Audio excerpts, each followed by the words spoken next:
पानी गलिला कारण तो अन्वेषण है ना सिद्धांत केमती पहुंची गले परिक्रमा प्रकल्प पानी गलिला ये कथा से किपर जानिले तांकर कौन वैषयिक अभिज्ञता अच्छी वैषयिक ज्ञानटा कौन अच्छी what is the expertise technical expertise ता ऊपर आधार कर से कहले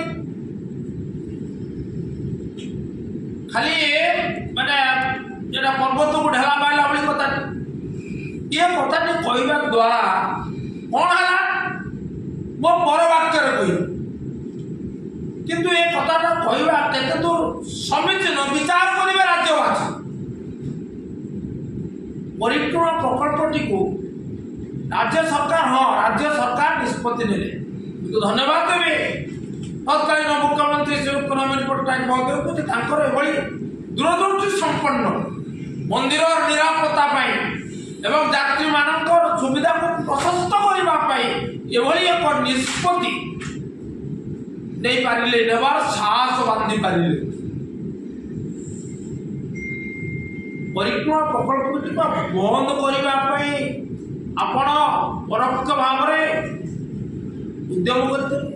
एक कौन मिछ एक कौन भूल सुप्रीम कोर्ट पूरा मामला जो जनस्वार्थ मामला दायर करते ग्रहण है कि ग्रहण है तो नहीं कौन कहले मानव सुप्रीम कोर्ट खारज करदे खाली खारज करदे जो अभिमत रखिले अभिमत रखिले एक जे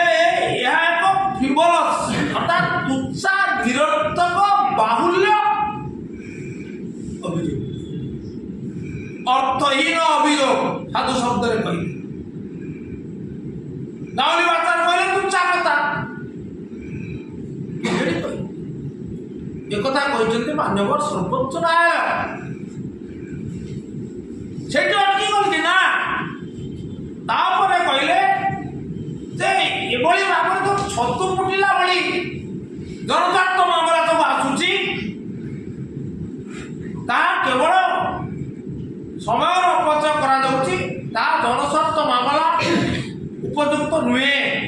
माने पदवाच्य नुहे it doesn't qualify to be a case under public litigation PII public interest litigation एवं ता सहित आपण माने जानते जोरिमाना मध्य धार्य कले मानव सुप्रीम कोर्ट राय कथा कहया पूर्व ए साइड पक्ष रखी ए साइड आपत्ति कर या कले मेघनाथ पाचरी दुर्बल हो पानी गलिब भुसुड़ी जीव